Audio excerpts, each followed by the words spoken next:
right, it's Hot 97, number one for hip hop. It's TT Torrez. Bobby Trent shaking the block on a Friday. On a Friday night, and it is a takeover with our special guest, NLE Choppa, back to the show. He's in the building. Yay!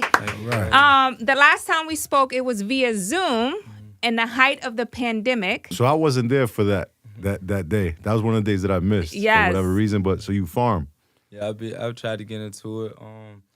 It was like around the time a snowstorm had came through. It had knocked like a lot of the plants I was forming, trying to grow. Okay. It had knocked them out because I ain't had nobody to cover it up. Are you a vegan? Yeah, I'm vegan too. That's right. A friend of mine cooked something for you from out here one time. What was his name? Art? Yeah.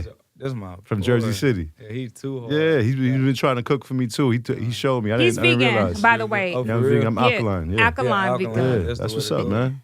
Yeah, it be hitting different. We got different energy right now, too, me and you. Yeah. Just because of that. You know what I'm saying? It's big. I'm pescatarian. I'm trying to get 100% vegan, but it's hard. I don't do the dairy. You wanna know what's funny? Everybody say that though. Like when they be like, they always I'm go to not that, vegan, right? but I'm pescatarian. Yeah, because I feel like it's like the path to vegan. It's like, okay, in my brain, right? It's like, okay, it's a healthier version, but it's not vegan. Yeah. You know what I'm saying? You know, I mean, I'm sure you follow Dr. Sabi. He says if it got a head, you can't eat it. Yeah, for sure. So it doesn't matter if it's a fish, a cow, a chicken. You know what I'm saying? What type of seafood you resonate with? But I understand where you're coming from too, because I only do like whole snappers. I do sole. I like sole. I try to do like whole grains and like what's that? Is it pea pasta? Chickpea pasta, stuff like that. So I've been experimenting with all different. I do the I like to make my vegetarian lasagna with the vegan sausages and stuff like that, and carrots and. I mean, you for sure doing right. It's a journey. You'll get there for sure. It's just I ain't gonna lie with seafoods though.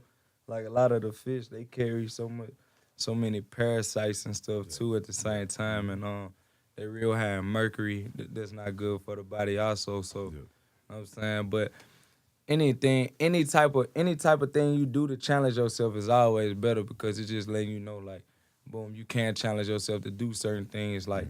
So when people do say they're pescatarian, you don't never knock them down for it because at the end of the day, to that person, it's a change. You know what I'm saying? So exactly, because a majority of my family is obese. They're big people.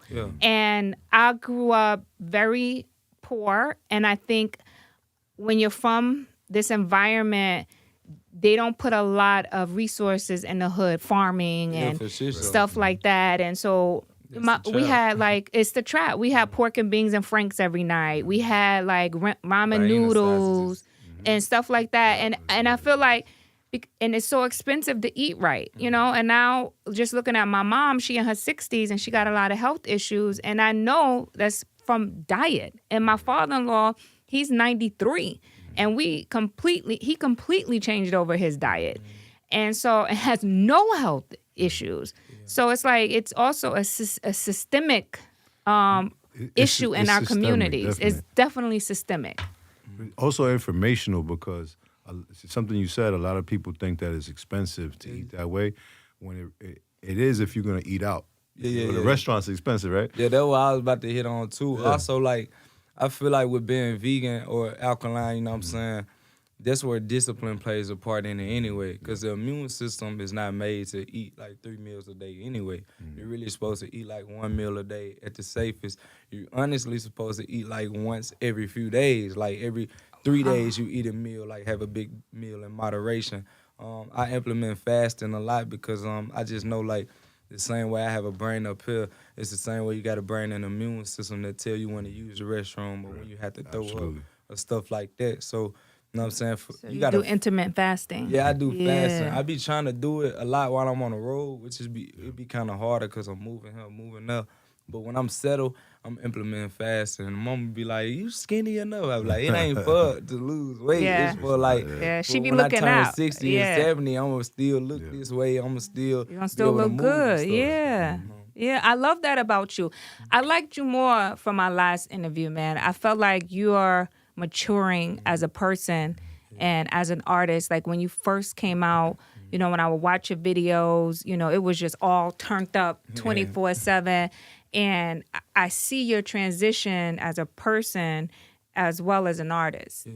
And I know that's probably kind of been, or maybe it hasn't, a hard transition for your fans. How have they been taking this new person that you have become? In the beginning, they was kind of uptight with me. They was like, wait, you ain't dropping no more murder music or stuff like that. You know, that's how they took it, because at the end of the day, that's the part they knew. That's how they know me. That's how they was introducing me, and the first impression is what, I'm saying, lives with a person longer than anything. So, but that was at a time where I was still trying to find myself. I've implemented balancement in my lifestyle to know, like, it's cool, it's okay to venture off and get them what they want sometimes, but also give them what they need. So that's what all I've been working on is, like, balancement, like, separating entertainment from my real life. Like, in real life, I ain't out here trying to do none of that stuff that I rap about no more. Nah, it'll be crazy with the position I'm in. I got a daughter and a son on the way, so... Congratulations. Yeah, thank you. It'd be crazy to be living, you know what I'm saying, when I'm rapping. But it's okay to sometimes give them that, because at the end of the day, that's you just being grateful for how you came up. Yeah. Treating your dark and using your dark for light. But that's important. Like, I really hope people watching this video understand what you're saying. A lot of people don't. But they have to, because we're at a time and culture where your generation is dying for sure. rapidly. Yeah. You know what I'm saying? Here in New York, we have a problem with the drill, with the killing music, and they really feel like they have to live what they're rapping about. And these kids, particularly here in New York, the last, I don't know if you heard, have been crazy, wilding, shooting each other, killing each other. Yeah, I'm hip. I'm hip on the New York scene for sure. And it's like, I love the fact that you are speaking about it. Because, like me, trends, you know, people that have been in this game for a long time, they don't want to hear that shit from us. They like, yeah, all right, cool. You know what I'm saying? But you using your influence and your platform to say, yo, I make music about this, but my life is this. But at the same, I just feel like at the same time, as I'm saying, like in my past, like there was the stuff I was doing. Like, you know, that's how I was acting. There's a lot of shit I rapped about, I either seen, did, or will do. So, like, I feel like that's where a lot of people just get caught up in that mix from. Like, I just feel like it's cool to a certain extent. Like, boom, it's never cool, but, like, if that's your environment, if that's what you living through, you know what I'm saying, and you don't know no other way, you know, you got to do what you do.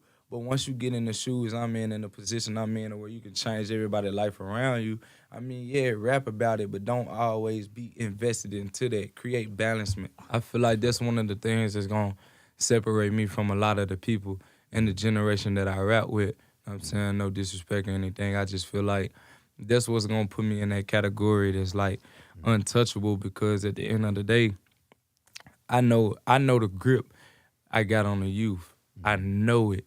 Like, and a lot of people do know it, but I know the influence more so than just the grip I got on them. And to be able to do anything I can to make sure that they making their mama life easier, because I ain't make my mama life that easy. Yeah. So I know how important that stuff is, the little stuff is. So any way I can give back, give any type of knowledge or anything, that's what I feel like is most important, because, you know what I'm saying, right now, I might not be some of these kids' favorite rapper, but 20 years, 10 years from now, they're gonna be like, that nigga was talking that shit. Like, he really cared for the upbringing. He really cared for the youth. That's what his main concern was. And you got a big platform. Yeah, huge. I gotta ask you, but like, and I don't know if it's too personal, but what was the bridge that changed? Man, I ain't gonna lie, I was just in my lowest. I just realized a lot of stuff I was doing was out of pocket. I shouldn't have been doing. I was 1 billion streams up, still doing stuff behind guns and stuff. Like, it just wasn't right to me, and I knew it wasn't right to myself. And it got to the point I questioned everybody around me. Like, you know what I'm saying? I look at it like, damn, how niggas letting me go out here and be the nigga on the front line when, you know what I'm saying? Y'all supposed to be here first about me. Yeah. I just analyze my situation, my circle, and at the end of the day, I analyze myself because that's all that matters in the end. And I ain't gonna lie, I was just at my lows. It got to the point to where I ain't want to be here no more. It was like your soul felt different. Thing. Yeah, your soul felt different. My soul wasn't really there. Yeah. I was like, started to feel dark. But also, real dark. Like, so did you become a vegan before that, or no? After everything happened, like the whole transition happened after. But you know why I ask? You know why I ask? Why you say that? Because the energy. You know what I'm saying? Like that. I always just, I was young. I was 16, so. Of course, the energy was gonna be there more so, but it's like throughout the years when I really got introduced in the industry, like a lot of people, if you really follow it was like me, you would see like my energy just wasn't the same. It was just getting real. It felt like, you know what I'm saying, when you get a fruit and you just suck all the fucking juice out of it, it feels dried up. So in the midst of all that, I realized why I was going through what I was going through, because like I said, a prayer to God, I made an oath with him before I blew. And not only did I have a strong relationship with him, I was able to really make an oath with him. Yeah. And I told him, I said, love that. Yeah, on me. I was like, put me in a position to where I can be in this negative energy of this music industry, but make an impact. But make an impact. And that's God's favor. For sure.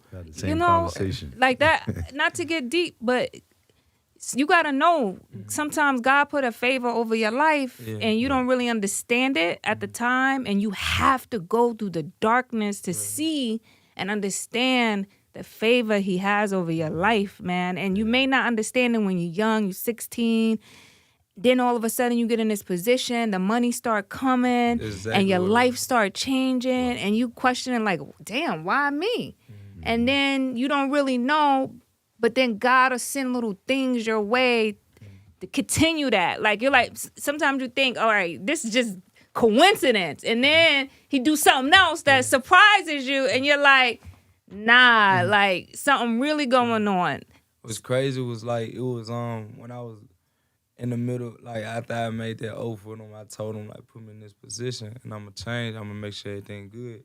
Like a few weeks later, I blew up. I ended up blowing up. I went through like the toughest week of my life before I blew up. And I just realized once I blew up that God was working for me, but that's when the devil started working overtime. He implemented stuff like money, you know what I'm saying, jewelry, drugs, women, all the stuff that I wanted, but nothing I needed. And that's when, through the whole process of me blowing up, that's when I felt at my lows, because I had everything I wanted, but nothing I needed. And there was just this one day I sent a prayer to him. I'm like, Heavenly Father, why I feel this way? Why this question? I'm like, what's going on? Like, what is it I'm doing wrong? I got everything, why I feel this way? And he came to me as myself, because I feel like that's what God does. He don't come to you as this holy dude. Yeah. Like, he come to you as you. He like, my nigga, you remember that prayer you said? He was like, you ain't been living by that prayer. And after that day, like the next day, I said I was going to do better, and I found meditation. And that's what opened up my whole mind and everything. And ever since then, I just been living, trying to be on the same path of that prayer, that oath I made with him. I love that. I love that. Let's just give that a round of applause for a second. I love that. It brings so much joy to my spirit to see that, and to know that, you can have the best of both worlds, man, if you just give it the right balance. Yeah, for sure. Let's talk about some of the things you're doing. Because I love the messaging you're putting out with women. I know people saw the headlines, NLE Choppa making a BBL pill, stuff like that. But take all jokes aside, there are a lot of women, especially young girls, who aspire to just look like what they see on Instagram, and they think, okay, let me go get some injections. Let me go up to the Boogie Down and get the girl from the hair salon. I know mad chicks that did that. And I used to be like, girl, you wildin'. Like, you just gonna put them things in your butt and not know what's in there? I just feel like this day and age is different. Me and my baby mother, we was in Target, and we came across a children's book, like, and it was named something like, I Don't Like My Body, or something like that. And a little girl in the book ended up changing her body, pretty much getting her body done throughout the book. It was a children's book, like, for a first grader to read. Like, wow. You know what I'm saying? Second grade. I swear to God, she took a picture of it. I can show y'all afterwards, but it was like in the kids section. I was like, bro, that's crazy. And what a lot of people don't know within the surgeries, like for every 3,000 of them, a person dies. And it's more than 3,000 that happen a year. It's like over like damn near close to hundreds of thousands surgeries that happen a year. So imagine how many people die a year off that. And I just wanted to be the person to do something natural, give a natural product to make sure that happens for people that want that. Because at the end of the day, people glorify an African body. You know what I'm saying? So if you go to the roots of what the Africans do to get that body, I feel like, you know what I'm saying, that's the best way you can help. So is it in progress? Is you growing? I got 3 main ingredients. It's one fennel, another is fenugreek, and one of them is akpi powder. Akpi powder is what creates like the thickness inside of it. I feel like I just need one more ingredient. I work with a herbalist also to make sure like if we can even improve something or if we should take something out. So, you know what I'm saying? It just be me and my boy Lifewave. He a real good dude, and we just go back and forth, piggyback to see what we could do to make it better and better. But it's pretty much there. It's there. Okay. Bring some samples the next time you come. You know what I'm saying? I'm gonna try the little samples out there. Get these little hips cracking over here. Let's get these little hips going on over here. NLE Choppa's in the building, everybody. Let's talk about the music. So on Instagram, you said you wanted to put this song out, but you didn't want people to think that it was about NBA Youngboy, right? Or just a diss. Just a diss in general. Is there beef there? No, I don't beef with nobody. Like I said, I live in peace. I live in love. You know what I'm saying it's never nothing with me. Yeah. So when his fans come up to you, because I know I saw that video circulating, you handled it pretty good. I mean, it wasn't his fan. That's what people took it as, because one of the people that was recording after the fact made it seem like that. But initially, he was a fan of mine. That's how he came on. He just felt I was ignoring him, but I had earphones in. I keep earphones in because like I like to just, I don't know, I just like to listen to music, or I'm listening, I'm on the phone, anything. So initially, I believe he came up to me trying to ask me like, was I NLE? And by the time I pulled out my earphones, he was like, yo, you NLE? He was like, why you acting scared? And I said, what? And that's the first thing I'm hearing after putting out my earphones. And I was like scared. And he just jumped at me in a way, and then that's when I just went that way. So like before anything even happened, like I wasn't by myself, but I was walking back to my people, and I was like, I'm just gonna get it popping right now, because I feel like that's the energy I'm receiving. So you know what I'm saying? But at the end of the day, he probably a fan of his music, but it was never like, oh, I'm a fan of him, I'm finna fuck with you. It was initially he wanted a picture, I believe. And I was really about to try to nip it in the bud. I'm like, bro, I was about to say, like, I ain't hear you. I had my earphones in, like, try to de-escalate everything, but he jumped at me. Like, I'm like, what the fuck? Like, taking off guard. I'm like, damn, this nigga nuts is to his knees. I'm like, this shit is crazy. And it's got to be hard for you guys on the road and stuff, because y'all can't even take a shit without somebody having a camera in your face. You know, you can't even pick a booger out your nose without somebody wanting to put that on videotape, especially you, because you're so viral. Your music is so viral. Streaming numbers are crazy and stuff like that. And you kind of had your entryway as an independent artist. And you know, Majors was fucking with you because of the buzz you had on the internet and because how big your streams are. Sometimes does that get a little bit annoying? Like sometimes you just want the cameras to just not be on you? Yeah. Like, matter of fact, after that video, after that little fight, man, I knew I handled business. At the end of the day, I knew what I did was I stand on 10 on my end. But at the end of the day, I don't like the energy. I just don't like it. So when I was walking with them, bro, I prayed. I'm like, Heavenly Father, please don't let this shit get out on the internet. I just don't feel like dealing with it. Yeah. That motherfucker went out though. I was like, shit, probably was just already happened. But like, a lot of the times, I do feel that way. Like, you know what I'm saying? Niggas just want to be low key. I try to be low key a lot of the times. That's why I probably keep a hoodie on. You know what I'm saying? Yeah. But that's the life I'm living. But don't get it twisted. I will punch you in your face and ask God to forgive me later. Like, for real, you gotta be like that. A lot of shit, I don't be searching for nothing. Yeah. It come find me. Yeah. Every time. Like, that's why I said when God for them bless you, the devil work overtime. Like, to piggyback off when I said, like, the week before I blew, I was going through one of the toughest weeks, and I ended up blowing up with Shotter Flow. This week has been very similar, and I got a project coming out. Like, this has been one of my toughest weeks for sure. Yeah, and but that's where that meditation comes in, right? Meditation, but like deeper than that, I just feel like that's when the blessings come in. Cause like somebody said something to me like, for a diamond to be created, it takes like a lot of pressure and heat. And I just feel like I'm that diamond right now that's being created because there's been a lot of pressure and heat. Yeah, it's been a lot of pressure and heat and a lot of rumors out there, you know, that circulating on the internet about you. And, you know, I'm glad to know that, you know, there's no beef for you and it's all love. With me, no, for sure. Like, it's nothing like that, you know? Yeah. I mean, the type of person I am, you can't beef with me because I am my enemy. You know what I'm saying? The beef is you. You know what I'm saying? How you react, how you move. That's the beef, you know what I'm saying? It's never the other person. You your own enemy, me versus me. I love that.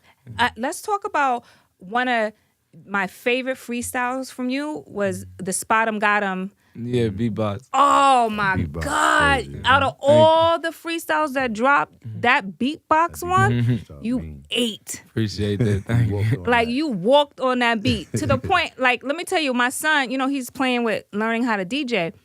And I heard him play it, and then he running it back.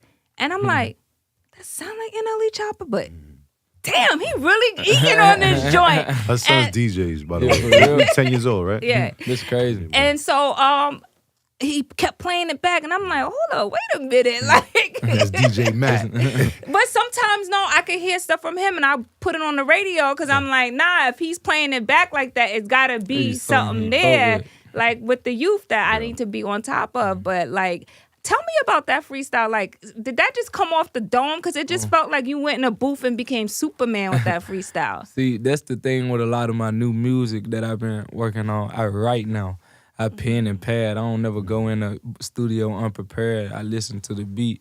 I write it all the way through, and I just go to the mic and I rap it while looking at like my energy. My energy. I just feel like, honestly, I feel like that's what, it's with me being on a sober mind that allows me to have the patience to write a song all the way through and paint a picture. Ooh. So I feel like that's what I was doing before I blew up. That's why I'm in the position I am, because I actually sat down and wrote a song. So I've been writing all my music since like I went sober. I've been writing all my music, and it's just been crazy. I got like harder stuff in the vault than that. So like, really? You know, so there's new project that you're dropping. I wrote every song but 2. Wow. And you delayed it, right? Mm-hmm. I'm dropping it this Friday. Yeah, because of Young Dolph. I saw out of respect for him, you wanted to delay the album. Yeah. How's everybody in Memphis holding up with that whole situation? I know it was hard. The week it happened, it was tough for a lot of people. I wasn't even in the city. Like, after I heard that, I was like, that's not the type of environment I want to be in. I was in LA for like 3 weeks. And when I came back, the energy felt different, because like I said, I'm an empath. When shit happen like that, you feel it in the air. Yeah. Like, it ain't about your peers or nothing. You just, when I hop off a plane, when I go back to Memphis, I just take a deep breath in, and I know like everything that's going on. I be like, yeah, it's a hot week. Like, everybody dying. Just off me taking a deep breath and just smelling everything in the air. And feeling that energy. Feel it. Yeah. You know what I'm saying? Yeah. Was he somebody that you looked up to or admired the music? Because I know he's like an OG to you guys. Yeah, he an OG. I seen him a few times. We never really like built a relationship personally, but I always admire everybody work who's like ahead of me in a way, in a sense. Yeah. Especially like with the independence thing, you know, little stuff like that. And yeah, for sure. I look up to anybody that's doing well and that's on the path that I want to be on, or, you know what I'm saying, a path that I want to get going or similar to. So yeah. So let's go back to that pen and pad thing for a minute, because I think that's the art of writing is a gift in itself. For sure. To be able to think of those punchlines and metaphors and and stuff like that. And I love going into the studio with an artist and I see them with the old school pen and pad because I know they about to really get it in. They're not in their phone typing because they want to scratch out the lines and like. When I be in the studio, I think the artists be looking at me crazy. Everybody be looking at me crazy. Like I just did a song with Herbo and Polo G a few weeks ago. Polo know that I write my raps, but I just feel like everybody else in the room was looking like this nigga really just pulled out a whole journal and started writing. And like I don't know, I went in and I killed it though. They was like, God damn, he smoked it, like Yeah. So, that you walked on that Spot 'em Got 'em joint and Walk 'em Down too. I like that record. Yeah. I freestyled that one. That was hard. Yeah, that one, that was really hard. But that was like for single, even though it was a freestyle. It was a joint that we were rocking on the radio. Me. I feel like Walk 'em Down. Walk 'em Down, my favorite drop to this date. Like my favorite song that I released. Because when I beat come on, like, Walk 'em Down. Like, you just hit that joint. Oh, God. It resonated with everybody, too. I feel like that's one of my rarest songs that can resonate with somebody that's 60 and then somebody that's 3. Yeah. You know what I'm saying? It just make you want to move and dance. A feel good song. It's the combination of that Memphis soul sound. If you from Memphis, y'all have like a it's like a gospel. It's like I don't really know how to say it, but they have like this soulfulness to the city. Yeah. And that's what that Walk 'em Down joint gave me, that vibe of like you felt that joint, your soul. Yeah, like you hit the drums in the church, like the people, like you know how you go to them churches in Memphis is like that, you know. Who's producing this joint with you? I'm not gonna lie. Shout out to a producer I signed from Memphis. His name is Beats by Draco. I call him Draco. That man is he crazy like with the beats. Like he produced Youngest to Do It and the other song Never Cuffer. And I think it was one more. But I'm just happy for him because since I first blew, he was sending beats to my pops. Like he used to always send beats to my dad, and my dad used to be in the studio. He was like, I got this beat from this kid named Draco you need to listen to. And I used to always brush him out because at the end of the day, he popped. I'm like, bro, move, man. Like, you don't really know what I like. That's how I'm thinking. I'm brushing him out. And he like, man, I'm telling you, man, it's good. And like, it was like a year and a half. It was like a year later, I did one of his beats. It was called Step. The song was stupid hard. It was off the Cottonwood project I released. But I still wasn't like just really like, hey, send me more Draco shit. I wasn't never like that. And it came to the point to where Draco, he had got my number. I gave him my number one time, and he used to just send me beats, flood them. I used to never listen to him. He used to flood them. And one day I just said, man, I need some beats. And I started going through the beats, and I listened to most of the beats that he sent me in the past and like the ones to now. I was like, yo, this nigga is hard. You like, damn, I done wasted a whole year not listening to his like, beats. He hard. And I told him, I'm like, man, I got a label. You know what I'm saying? I said, I signed 3 artists, and I was going to sign 2 producers. But I made sure, like, he was the first producer I signed because, like, the work ethic he had, like, there was me or anybody else, somebody would have down there stopped sending you beats. Like, all them beats you sent, and you ain't really working with them. They would have probably stopped, and he stuck with it, like, hard. And his work ethic, crazy. I done seen this nigga make a beat with one earphone in his ear. The other one broke hanging off his ear. I'm like, my nigga, how's you getting a full feel off one earphone? Like yo, that's how Swiss Beats used to come to the radio station. I got a picture. I got to put this on Instagram one day. Swiss Beats used to come to the radio station with just headphones in all the time. And then when you interview him, he will have just one side, like he still listens to the beat, talking in between the breaks. And I used to be like, do you ever take these headphones off? Every time I would see Swiss, he would have headphones on, like that's a true producer. That's real passion. That's one thing I look for in anybody I'm working with. I was going to ask you, when you sign people to your label, you work with them, is that the number one thing you look for? Is passion? A drive. Are you going to bug me about being in the studio? Do you like how much you really want it? Like how? And I look at passion and patience. Those 2 P's is very. You can't teach those. Yeah, for sure. It got to be in you. You can't teach work ethic. You can't teach passion, and you can't teach patience. For sure. Because people think 10 years is an overnight success. They look up and they're like, dang, you know, but they don't realize you've been in it 10 years before you see a little bit of success. You know, for real. I like the P's. It's passion, patience, persistence, prayer. Yeah, For sure. I like those 4. Yeah, for sure. That's hard. yeah, On me. yeah. You So- just came up with that, or you had... Pastor said that to me. Yeah, that's one time in hard. front. I need- Wow. It Repeat stuck to that. me. We need to steal what that. you say? Patience, It's prayers. prayer, persistence. What was the you said? Passion. Passion, Patience. patience, persistence, prayer. It's Yeah, that's I powerful. love that. I love that. Those 5 P's.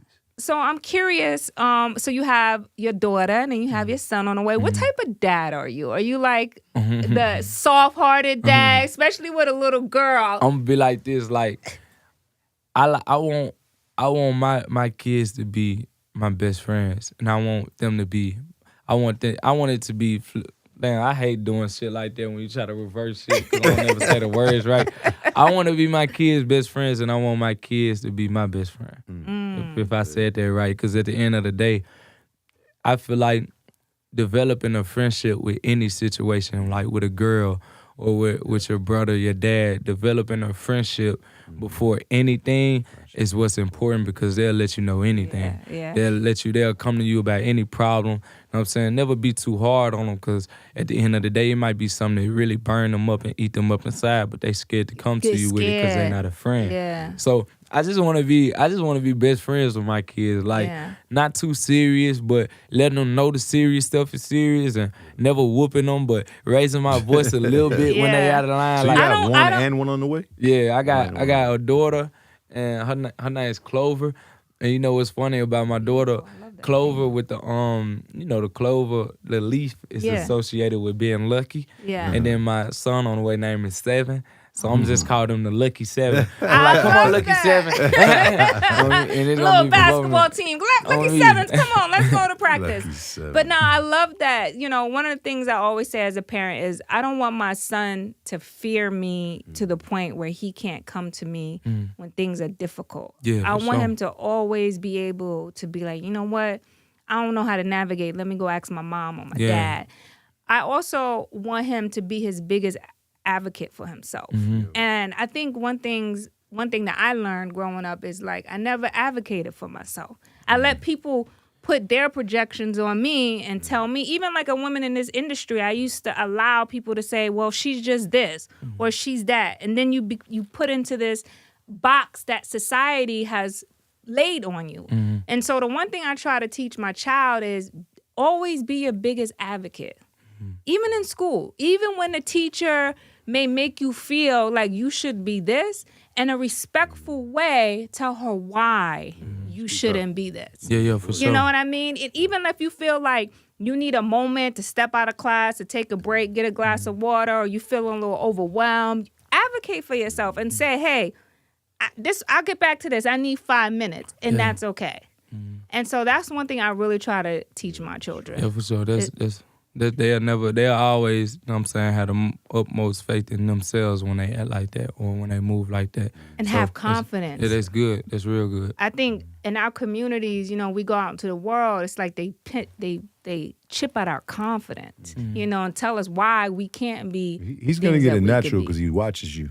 Yeah, true. You know, you're his first teacher, so yeah, you know he's gonna get it. Yeah, he's strong already. I know DJ Matt is strong. Listen, DJ but Matt. You know, 10 that's years one old, of the things that as we're talking about kids that you know, hopefully people watching they could pick up and be like, you know what, you know, that's a good jewel. That's a good jewel he right there. FaceTimes me. He just hits me up. He's just like he FaceTime. like, if he saw your number in my phone, I promise you would get a FaceTime for him. He'd be like, Mom, that's NLE Choppa in your phone? Let's FaceTime him. I'm I like, gotta meet him. We can FaceTime him. I'm like, Whatever. no, we just can't FaceTime these guys.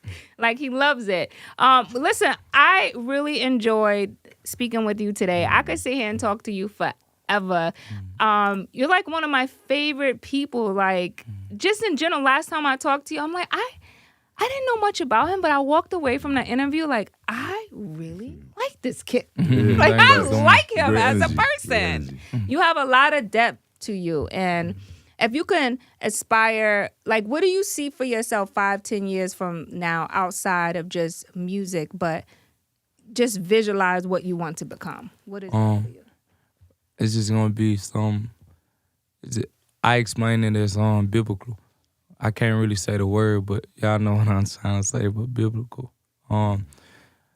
It's gonna be down the road. It's gonna be something like the stuff I'm implementing, the stuff I'm doing behind the scenes, the stuff I'm working on when everybody sleep, the stuff I'm working on within myself when everybody sleep. I just feel like it's gonna run deeper than anything I ever put my energy on, like outside of music, like me as a person, what I do to encourage, the shit I do to help and heal. It's the two things I live by.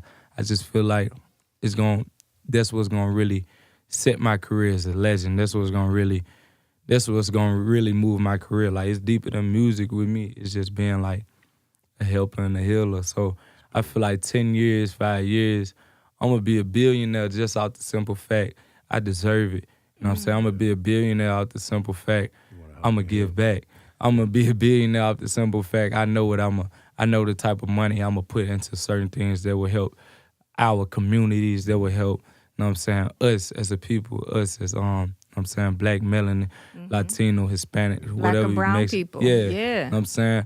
And even like white people too. I love them people too. You know what I'm saying? We'll help them too, whoever need help. Yeah. Like But you're about building community and building wealth and He said something generation. powerful earlier because he said that he was in a dark place and it brought you to the light. And you've been around certain things that, like certain energies, and wondering why you here. I've been through the same thing, man, because we've been in the music industry for a minute, and I've seen some things. I'm like, why am I here? I pray about things, but then I'm still here. Why am I here? And it's because he gave us a voice. The platform to do. He gave us the platform to be popular so people could hear us and listen to us. Yeah, exactly. So that helping heal, you hit me right here, now. You know what I'm saying? Because we're on the same vibe.